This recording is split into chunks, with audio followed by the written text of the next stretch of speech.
Buenos días amigos de YouTube, nos encontramos en este primer capítulo de este podcast que aún no tiene nombre, pero está para tener. En este primer capítulo vamos a tratar temas acerca de el cambio climático, cómo afecta a la ganadería, cómo afecta a la agricultura, y hoy tenemos una invitada muy especial, directo desde el Departamento de Parasitología Agrícola, Eli. Preséntate, por favor. Hola, mucho gusto, soy Eli. Actualmente soy estudiante del octavo semestre de Parasitología Agrícola. Próxima iglesia. Ya casi. También tenemos a Pedrito, Pedro Santiago, del Departamento de Zootecnia, que es ingeniero agrónomo y a Anaí, también del mismo departamento. Hola. Y pues, servidor, pues seré su anfitrión para este primer capítulo del podcast. Vamos a revisar pues temas generales, no vamos a enfocarnos estrictamente en algo, pero sí va a ir todo por el mismo ámbito. Por ejemplo, vamos a hablar un poco de la ganadería regenerativa, de agricultura sostenible, un poquito de las estrategias que necesitamos para mitigar todo esto que está causando el cambio climático, para evitar pues sus efectos también, cómo ha repercutido en los pequeños productores, y pues en general para evitar la satanización de lo que es la ganadería que hoy estamos teniendo. Sí, justamente, o sea, son áreas en las que nos involucramos como ingenieros agrónomos sobre todo, y ya dependiendo como de la especialidad de la rama como que la que abarcamos, pero sí es muy importante nuestro aporte a la sociedad en diferentes ramas, desde la agricultura, la ganadería, el ámbito social, la relación con los productores, el sector de la industria y la producción de alimentos, que recordemos que todo esto comienza desde el suelo, la agricultura, el sector pecuario, hasta llegar como a un sector industrial en el que pues estamos todos involucrados a ser consumidores, los principales consumidores de cada uno de los productos que se procesan. Entonces, pues vayamos hacia ese rumbo. Claro. Y pues comenzamos con este tema que se habla mucho de lo que es el cambio climático, pero muy pocas veces nos centramos en la parte de la ganadería, como el cambio climático nos está afectando en la producción. Y decidimos invitar a Eli porque pues, también su carrera tiene temas relevantes que ahí se entrelazan con los nuestros, entonces sin duda nos va a aportar muchísimo para este podcast. Y pues comenzamos. ¿Cuál sería el tema que creen que sería medular para esta plática hoy? Pues sin duda el concepto del cambio climático, que lo que quiere decir es que hay alteraciones en el comportamiento del clima, algo que antes, como hace un momento, antes de comenzar el podcast hablábamos con Pedrito, de que antes en su pueblo pues era muy común que bajara la neblina, que hubiera como un clima un poco más templado, y ahora pues hace muchísimo calor. Es algo que también pasa en mi comunidad, y creo que en la comunidad de todos son estas alteraciones. Sí, es cierto, ¿no? Por ejemplo, aquí tenemos el caso de Pedrito. Él tiene animales en su casa, cría vacas, tiene algunos gallos, por lo que sé. ¿Qué nos podrías decir de cómo ha afectado a tu práctica en cambio climático?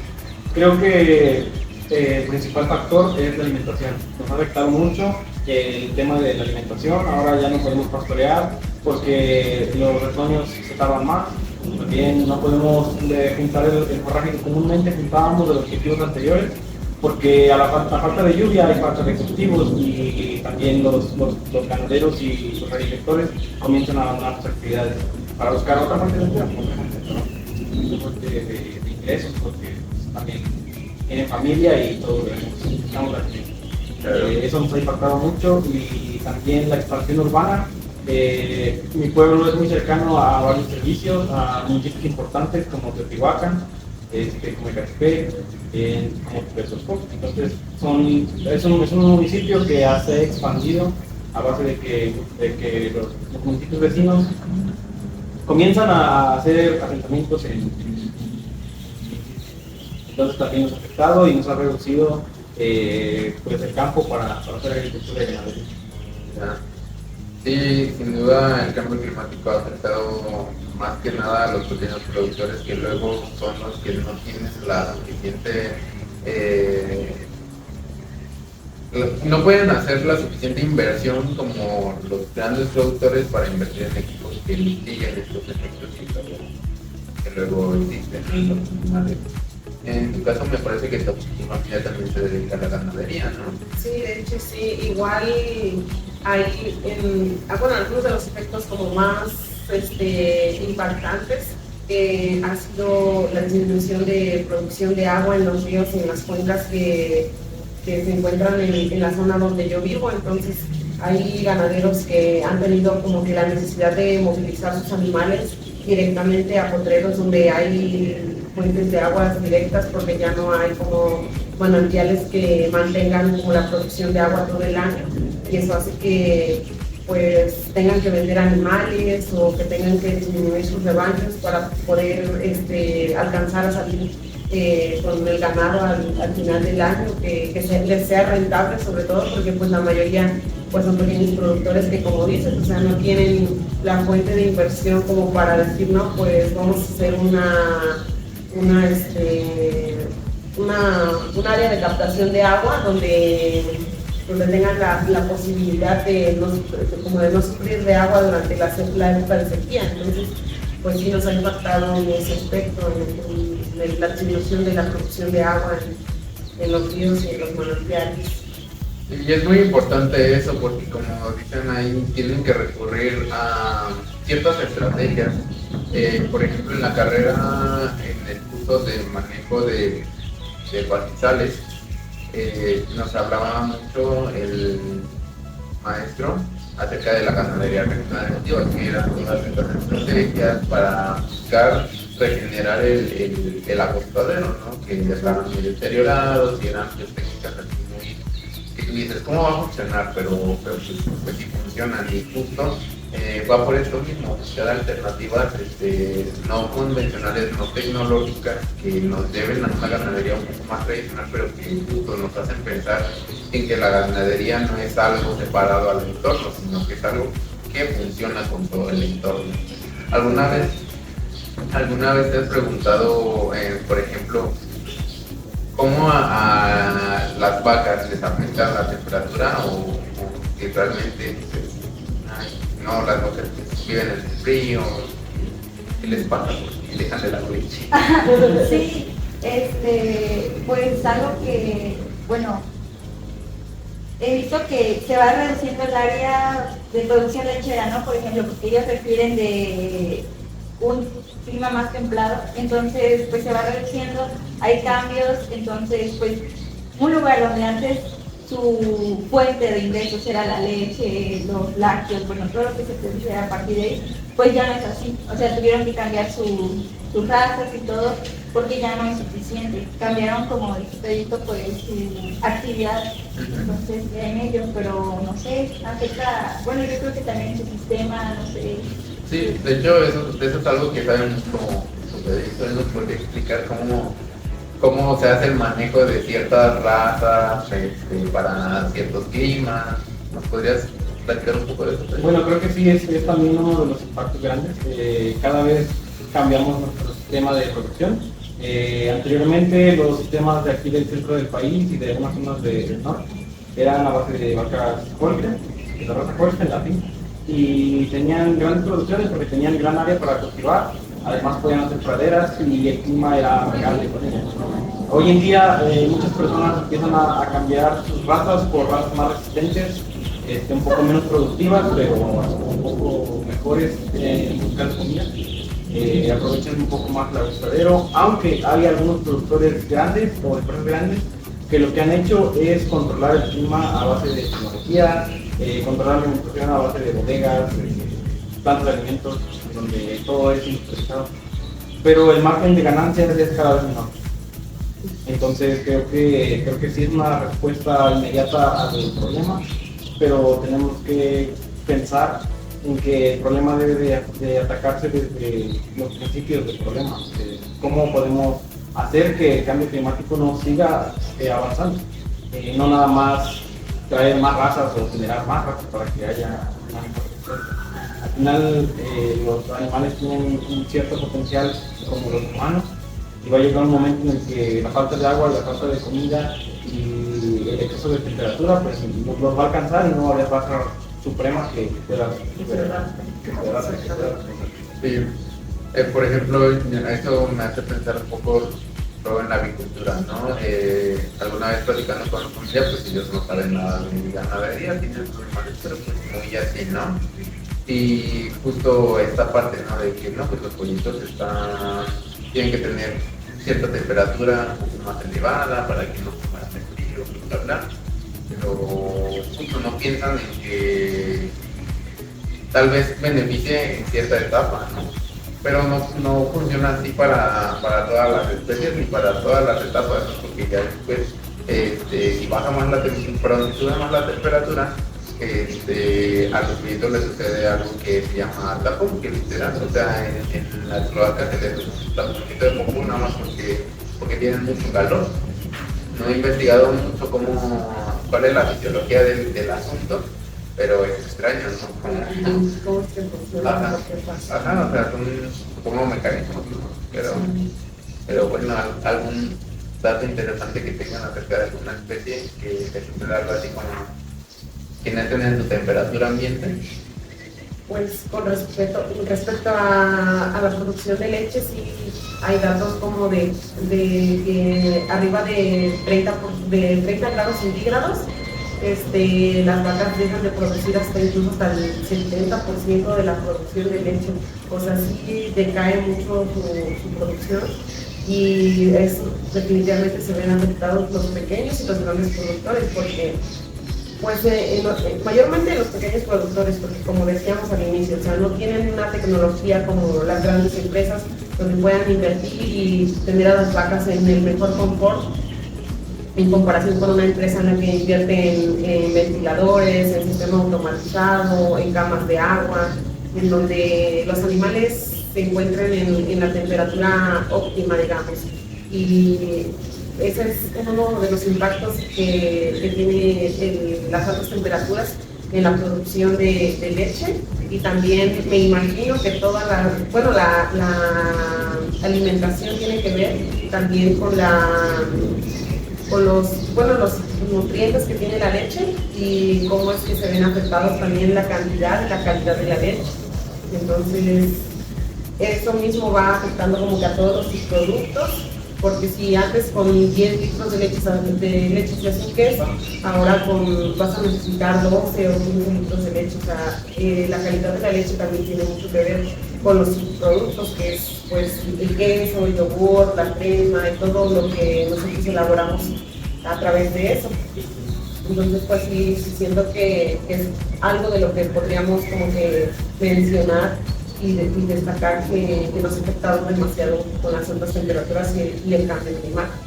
Sí, o sea, como tú mencionas, el problema en la ganadería es de los zootecnistas, pero de ahí se va a la agroindustria, ¿no? Y después ellos cómo le hacen si la leche no tiene el porcentaje de grasa que ellos necesitan para hacer mantequilla, para hacer el yogur o lo que sea, que pues ellos hacen, ¿no? Que necesitan sus condiciones. Pero ahora sí nos vamos hacia atrás en cuanto a la producción de forraje, supongo que ustedes solo de grano, ¿no?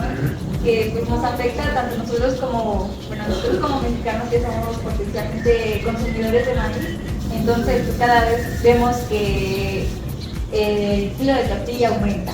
Y bueno, esa es una. Nosotros principalmente sí abastecemos un poco el mercado de maíz blanco, pero siendo, en cuestión del maíz amarillo, que es el que consume el ganado, nosotros no somos autosuficientes, nos requerimos que importaciones.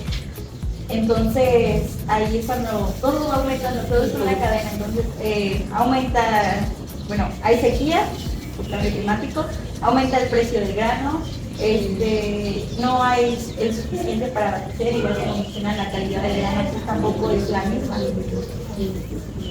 Sí, sin duda es como un ciclo vicioso, ¿no? En el que afecta a uno y empieza una cadena en la que empieza a afectar a todo lo demás y viene de regreso, ¿no? O sea, afecta a todos igual, suben los precios, entonces, pues sin duda es un problema muy importante.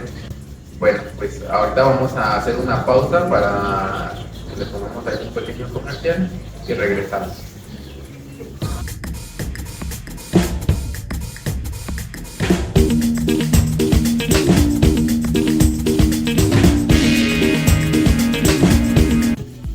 Y estamos de regreso nuevamente aquí. Les pedimos una disculpa porque tal vez piensen que estamos un poco tensos, pero este es el primer capítulo que grabamos y estamos un poco nerviosos. Esto es para una tarea. Es para una tarea en la materia de divulgación pecuaria de la carrera de ingeniero en zootecnia. Entonces pues estamos experimentando un poco, pero sin duda si esto les gusta, pues no duden que va a haber más. Y pues continuamos. Ahora, yo tengo una duda, porque ahorita nos estabas mencionando algo de unos bichitos, ¿no? Pero yo no entendía a qué te referías. ¿Me lo podrías explicar mejor? Bueno, sí.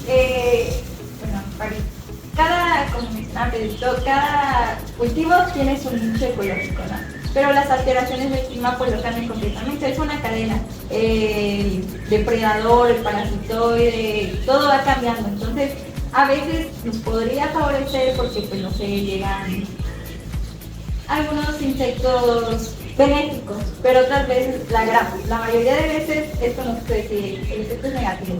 Por un ejemplo de ello es, no sé si han escuchado hablar el HLB de los cítricos.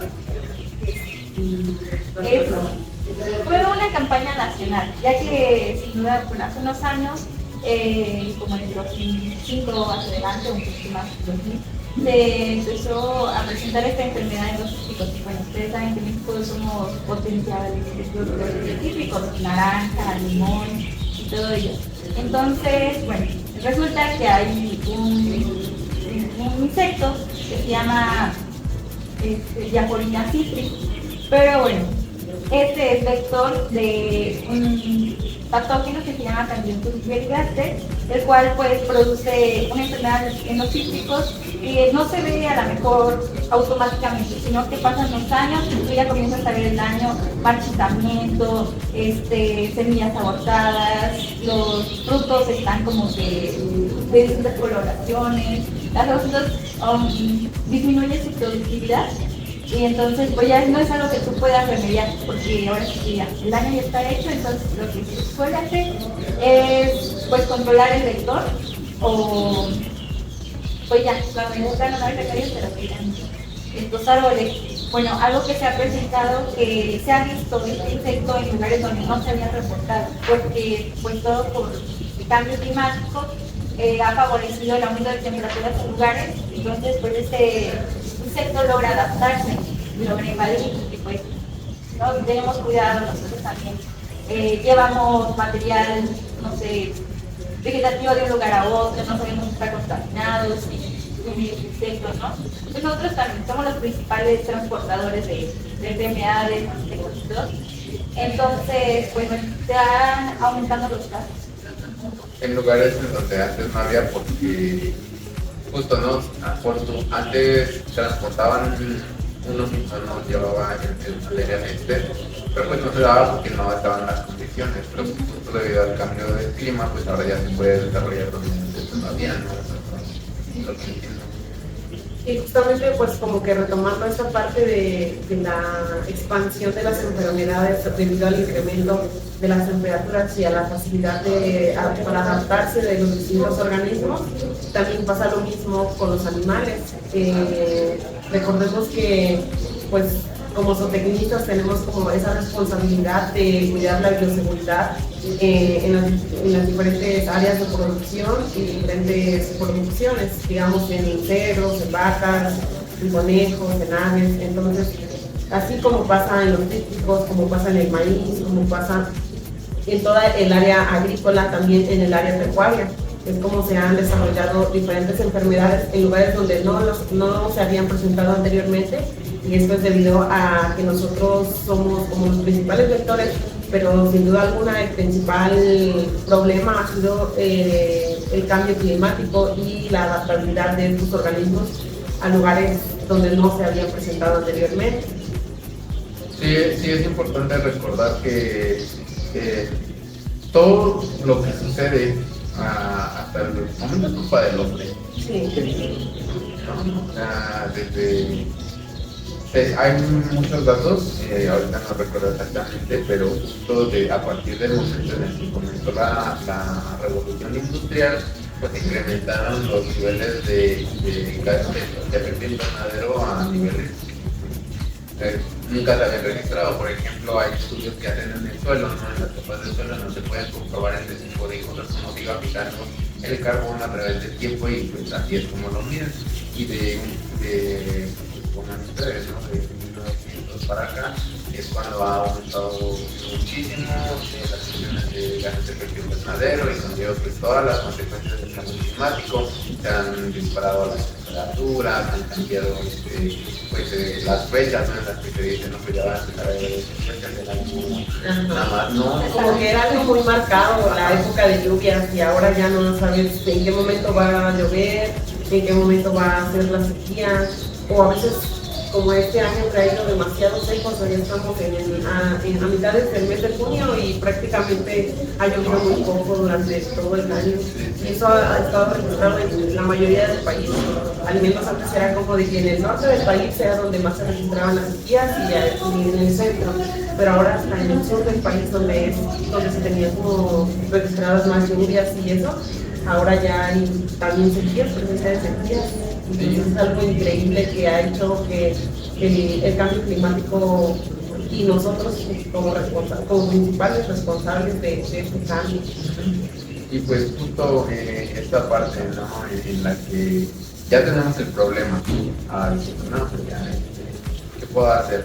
Porque por ejemplo el otro día me estabas hablando de que Gabriel compró su factura y que le echó a perder todo, ¿no? O sea, son cosas que debió haber previsto, ¿no?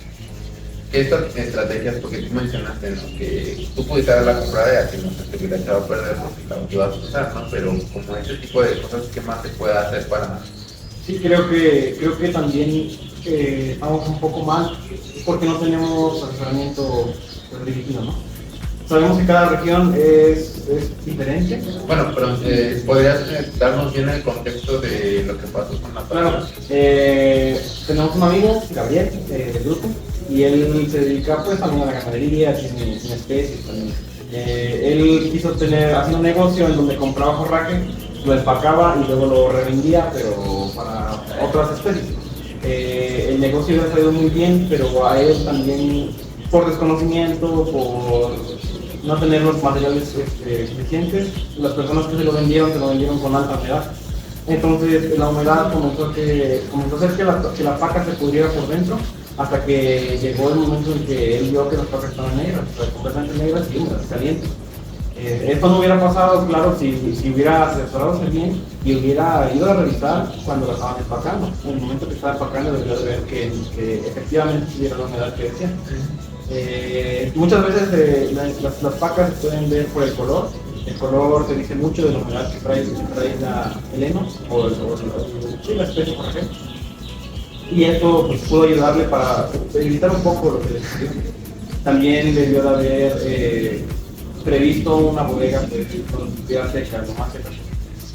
En nuestro caso nosotros compramos pacas para todo el año y tenemos pues, algunas especies que son forrajeras, cabras, borregos y gordo de cerdo. Entonces hubiéramos podido repartirla, y siempre lo que hacemos cuando llega una paca es abrir 2 o 3 y ver qué tan húmedas son, y abrirlas para tratar de que si está muy húmeda el forraje se seque y irlo utilizando como vamos a hacer, y si no está tan húmeda almacenarlas y activarlas para que puedan aguantar un poco.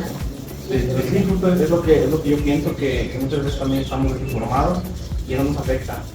Y no sabemos el procedimiento como tal que debemos hacer.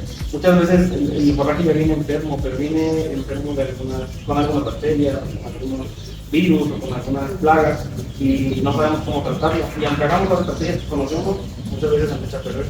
Entonces creo que también esa es otra de las cuestiones que nos cerramos en nuestro mundo y no queremos tomar ayuda de otros. Sí, justo, y pues a final de cuentas esto también tiene que ver porque no serían necesarias buscar este tipo de prácticas si hubieran las condiciones climáticas necesarias para poder producir el forraje, para poder, no sé, tener un pastoreo o cosas así que eviten que tengas que estar recurriendo a otras estrategias de almacenamiento de forraje, ¿no? Sí, exactamente. Y justo como eso, pues la compañera Eli, o sea, sabe mucho del impacto que ha tenido el uso de plaguicidas para este tipo de controles con respecto al forraje, a los granos y toda esta parte del área agrícola que también tiene mucho que ver con el rendimiento y la producción que aseguramos como zootecnistas. Pero si desde un inicio el forraje, como dicen mis compañeros, ya viene pues afectado por plagas o enfermedades, pues tampoco podemos como hacer mucho nosotros. Sí, es algo que se tiene que prever desde el campo. Entonces, pues todo comienza ahí, desde el sistema de la producción y lo demás es una cadena. Algo relacionado con los plaguicidas o es que todo lo dejamos, nosotros pensamos que la solución está en los plaguicidas, todos los plaguicidas, pero no es así. O sea, es un conjunto de prácticas, no es un control, es un manejo, son un conjunto de prácticas que se realizan pues para tener un manejo lo más eficaz y ideal que se pueda y pues también sustentable. Algo que se ha visto es que el uso indiscriminado de estos productos pues ha provocado resistencia en las bacterias, no sé, en los hongos, en insectos, que a la vez los insectos son transportadores de estas enfermedades o dañan a la planta y pues le abren la entrada a estos microorganismos para afectar. Entonces, para ello pues se recomienda que primero pues realicemos una identificación del organismo que está afectando y ya con base a ello pues ya revisar si nos puede ayudar, ¿no? ¿Qué productos sí, qué productos no? Por ejemplo, si se trata de un insecto, hay una página que se llama IRA, en lo que te muestra que ciertos insectos pues ya han presentado resistencia a algún producto, entonces por más que le pongas ese producto no va a funcionar. Entonces es cuestión de investigar y pues llevar nuestro manejo de la mano pues de alguien que tenga conocimiento en ello, que nos pueda brindar esta ayuda, ¿no? Porque nosotros hacemos todo el proceso en el campo, pero pues no le vamos a dejar el problema a otro productor, ¿no? Al productor ganado. A ver, ¿cómo le haces para que esta pata te funcione, no? Sí. Entonces, pues es un manejo. Sí, exactamente. Sí, hay que buscar la forma como de hacer este tipo de producción. Bueno, no sé cómo le podríamos llamar, ¿no? A la construcción de tanto la ganadería como la hacer algo más integral, ¿no? O sea, pensar más allá de que yo tengo que producir vacas y ya, ¿no? O sea, no tengo que producir, no sé, algún cultivo, ya, ¿cómo impacta esto en todo el ecosistema, ¿no? Sí, justamente, o sea, como dices, algo integral, porque al final es como que nosotros somos ingenieros agrónomos o tecnistas, entonces, o sea, tenemos que empezar como desde el área de la agronomía, a ver qué factores son los que están siendo afectados y cómo crear estrategias de solución ante la situación las situaciones que nos ha marcado el cambio climático, y desde ahí, o sea, ir como en una cadena en la que vamos como juntando todas las carreras, integrándolas para tener mejores estrategias de solución en cada una de las áreas, desde parasitología, agroindustrias, sociología, porque también tiene mucho que ver la relación que llevamos hacia el productor o con el productor, cómo es que tratas de informarlo, de que él aprenda que los problemas que ha traído el cambio climático se pueden mitigar y se pueden como disminuir, pero también todo tiene que ir de la mano con la investigación y con el conocimiento que nosotros pues vamos creando, y creo que sí es muy importante esta parte de hacer una labor, de ser un ingeniero agrónomo desde esa perspectiva y verlo con las demás carreras, o sea, irlo integrando cada vez más y ser como más, pues sí, más conscientes de que esto es a lo que nos vamos a enfrentar al salir, porque es una realidad que tenemos todos, que las altas temperaturas, que las sequías, que la disminución del agua, o sea, son muchos los efectos que ha traído el cambio climático, y es algo a lo que vamos a salir y vamos a tener que entrarle ahora sí. Sí, justo, porque bueno, yo siempre trato como de pensar un poco en lo que es, ¿para qué estamos aquí, no? Para hacer nuestro comida, pero la gestión original del agua, sino, o sea, llevar ingenieros agrónomos al campo mexicano y desarrollar el campo mexicano, y justamente ahorita con esto del cambio climático, de las altas temperaturas y la sequía, siento que son los más afectados muchas veces, ¿no? Porque pues tienen que buscar seguir produciendo o seguir subsistiendo con las condiciones que les tocan, porque no pueden irse a otro lado, porque su vida es el campo, ¿no? Entonces aquí es como pues entramos nosotros, ¿no? Donde tenemos que ir a ver qué es lo que podemos hacer para ayudar a la gente, ¿no? Pues al final es algo que nos compete a todos, porque alimentos es algo que siempre vamos a necesitar. Sí. Siempre vamos a necesitar, pues no sé, lo que quieran pensar, un abogado, un doctor, un director, un maestro, todos al final comemos. Es algo que todos compartimos, ¿no? Y que necesitamos. Entonces, es un problema que no debemos de olvidar a nuestros campesinos, a nuestros agricultores. Necesitamos uno del otro. Claro. Sí. Y justamente como pues hablábamos de esto, del efecto que tiene sobre el campesino, y algo o una frase que siempre han dicho en mi casa o en mi comunidad, es que antes de ser ganadero primero tienes que ser agricultor, y eso pues sí, o sea, realmente tiene sentido, porque al final todos nos alimentamos desde el área de la agricultura, ¿no? Entonces todos necesitamos del campo, y si queremos entrar al área de la ganadería también necesitamos producir para poder mantener nuestro ganado. Sí, porque justo, o sea, dicen, no, es que ¿para qué producen vacas, no? Las vacas se comen los alimentos que podrían ser para nosotros, pero justo hay lugares en los que no se puede producir otra cosa que no sea pasto, hierba, ¿no? Entonces hay que aprender a cultivar también estas hierbas, ¿no? Los forrajes, ¿no? Para que las vacas coman y nosotros no comamos las vacas, no comamos Justo en ello, pues, bueno, gracias a la universidad tuve la oportunidad de realizar mis prácticas profesionales en Paraguay, un lugar donde se está experimentando, bueno, no experimentando porque ya el 90% de su agricultura es agricultura de conservación. Entonces, pues ya, todo se basa en como el cuidado del suelo, evitar lo menos posible la erosión del suelo, porque al final lo que nos da el alimento es el suelo, necesitamos de él. Entonces, pues es muy importante su salud, tanto como que sea pues, lleno de los nutrientes necesarios, que retenga el agua, que permita que las raíces se expandan, que crezca la planta pesana, ¿no? Entonces yo llegué a un rancho que es ganadero. Entonces, pues primero ellos se dedicaron, era un rancho grandísimo, 400,000 hectáreas, de verdad grandísimo, que yo no veía el fin, pero bueno, no, pues no todas esas áreas pues son aprovechables.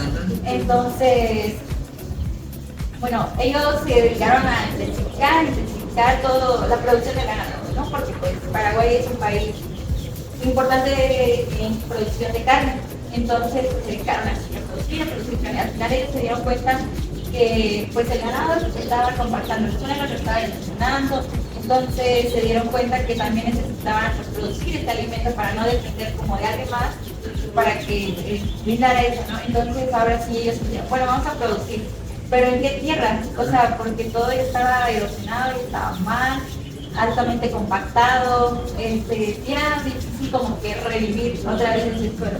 Entonces, con base en sus prácticas de agricultura de conservación, que sus pilares son rotación de cultivos, dejar una capa, nosotros cuando producimos, no es como que llevarnos toda la pastura, ¿no? Sino que es dejar parte de los residuos en el suelo, para que se vaya integrando y también reducir estas prácticas de rotación, bueno, maquinaria agrícola, porque al final pues sí hay pérdida de suelo por todo este movimiento.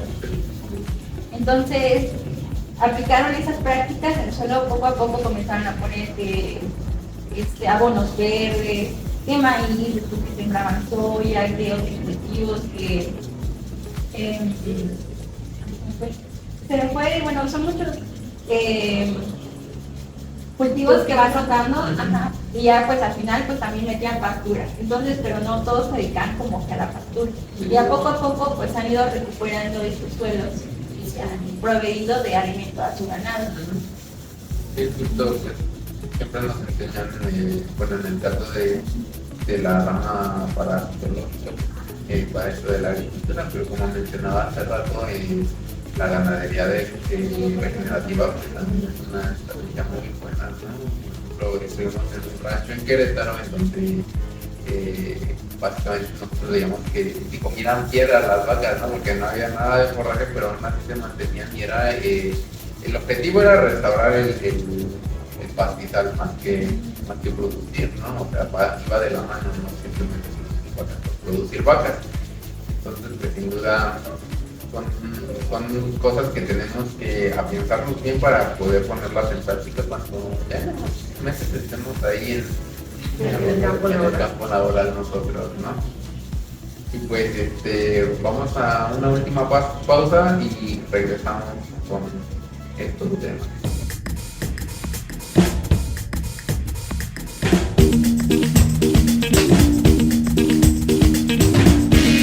Y regresamos a concluir con este bonito podcast. Ahora es momento de que demos nuestras conclusiones finales, haciendo alusión pues, a las estrategias que pues sin duda esta plática nos han pues ayudado a idear, ¿no? Empezamos. Bueno, pues yo quisiera hablarles como último punto de un tema importante. Creo que, como ya mencionaban, ganadería o agricultura regenerativa son temas que en este tiempo deben tomar mayor relevancia y que deberían de expandirse más. Creo que deberíamos de hacer conciencia tanto en jóvenes como en adultos, ¿verdad? Los adultos mayores obviamente sabemos que son los que tienen la mayor parte de la producción en México, pero tenemos que hacer que los jóvenes también se interesen y que si tienen herencias familiares también las mantengan. Creo que la ganadería regenerativa es una gran oportunidad, aunque tiene sus dificultades como todo. También ha habido lugares donde tienen que sacar el ganado completamente, no porque no funcione, sino porque las condiciones los fuerzan tanto que no hay disponibilidad de agua. O sea, ha disminuido también el agua, también la lluvia ha disminuido. Entonces, creo que la ganadería regenerativa es una gran herramienta cuando la sabemos manejar y cuando buscamos lugares donde podamos realizarla. Es una ventaja también porque aprovecha suelos que son de muy difícil acceso para la agricultura. Sierra, pendientes altas, barrancas, suelo erosionado. Entonces creo que es una gran oportunidad para demostrar que las vacas no son los malos del cuento, ¿verdad? Entonces, somos nosotros y nuestro mal manejo, nuestra mala administración. Es como cuando llegas a un rancho impecable, perfecto, y sabes que la persona que está al frente lo está haciendo muy bien.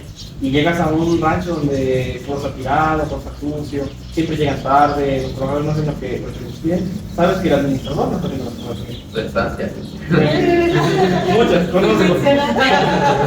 Entonces creo que nosotros debemos de tomar esa iniciativa y ser los administradores que mantienen bien un lugar, los administradores que en base a sus principios hagan bien las cosas. es fundamental. Y en cuanto a la agricultura, también creo que es un tema muy importante, además de producir alimentos para nosotros, producen alimentos para el ganado, porque debemos de recordar que zootecnia no solamente son vacas, y las vacas pues podemos aprovechar muchos productos, muchos terrenos, forrajes, pero en el caso de los puercos, por ejemplo, es un tema interesante. Hay explotaciones de cerdos que se hacen en pastoreo también, pero tiene sus dificultades y el mercado es un poco reducido. Pero como todo, tenemos que generar estrategias para poder integrar este tipo de producciones a una cadena más amigable.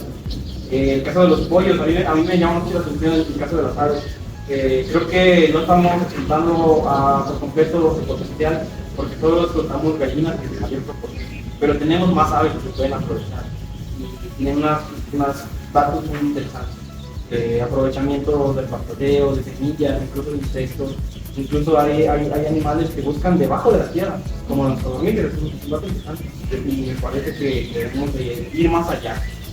Como ingenieros tenemos que ir más allá y apoyarnos en nuestros compañeros, hacer una integración más sólida en el Chapingo. Eso creo que sería una estrategia muy fuerte, que nos haría fuerza a nosotros y haría fuerza al campo mexicano. También de mano de nuestros profesores y mentores que hemos tenido a lo largo de nuestra carrera universitaria. Claro. Que son base también fundamental en nuestra educación. Creo que Chapingo nos da muchas oportunidades como viajes de estudio, viajes internacionales, estancias profesionales, y creo que son grandes oportunidades que tenemos y que debemos aprovechar al máximo. Yo soy de las personas que creo que podemos sacar mayor provecho si una persona está con nosotros acompañándonos 24/7. O yo sé que los profesores están ocupados y que no nos van a poder atender a cualquier hora, pero sí podemos hacer pues observaciones, tener dudas y mandárselas y que ellos retroalimenten con un poco de su experiencia y hacer de nosotros que cada uno de nuestras estancias o viajes sean más analíticos y no solamente escolares, académicos, o sea, no solo por una calificación o porque conozcas algo, sino por analizar si esa cosa que conociste realmente funciona o no. Es importante eso, a mí me parece muy importante. Muchas veces, siempre las tesis son respuestas a algún problema, y creo que muchos de los proyectos de estancia trataban de resolver problemas que había en el campo realmente, y tal vez no se les daba la importancia que debería de notar. Entonces, también tener cuidado en eso. Y otra de las cosas que yo siempre he pensado como estrategia muy fuerte también es concientizar a la población más joven, a los niños. O sea, los niños son una esponja que absorben todo. Y tú les dices, oye, ¿sabes qué? La vaca da leche porque come, ellos se les van a aprender por otros niños. Y es importante que nos dirigamos a ellos, ¿no? Y que tratemos de hacer que cuando ellos crezcan y quieren dedicarse al ámbito productivo, tengan otra visión diferente. Que no digan, pues voy a tener miles de cabezas de ganado y voy a producir maíz para alimentar. Que busquen otras alternativas y que sepan y conozcan que no solamente es lo único que se puede. Creo que es algo muy fuerte también. Sí, o sea, básicamente no nos quedemos con lo que nos enseñan, ¿no? Yo creo que algo de lo que muchos no nos damos cuenta aquí en Chapingo es que estamos en la meca de la agronomía, ¿no? Y que soporte la narro, pero porque realmente pues tenemos profesores que son eminencias, el otro día lo mencionábamos, nunca nos imaginamos lo grandes que pueden llegar a ser, porque nosotros los veíamos, los vemos todos los días, ¿no? Ahí corriendo ahí en la casa, o desayunando en la meche, y es como de, ay, el profe, ¿no? Pero pues son eminencias en el programa y tenemos que aprovecharlo, ¿no? Si quiere Chapinguero, hazlo. Sí. Y como bueno, cualquier estudiante, nosotros igual estamos abiertos a transmitir nuestros conocimientos, así como nuestros profesores lo hicieron con nosotros, pues también nosotros, no hay que ser celosos con el conocimiento, ¿verdad? Es algo que se tiene que compartir independientemente de la casa de estudios o a lo que te dediques, ¿no? Siempre hay que estar abiertos, pues aprender más, al final es algo que nos va a beneficiar.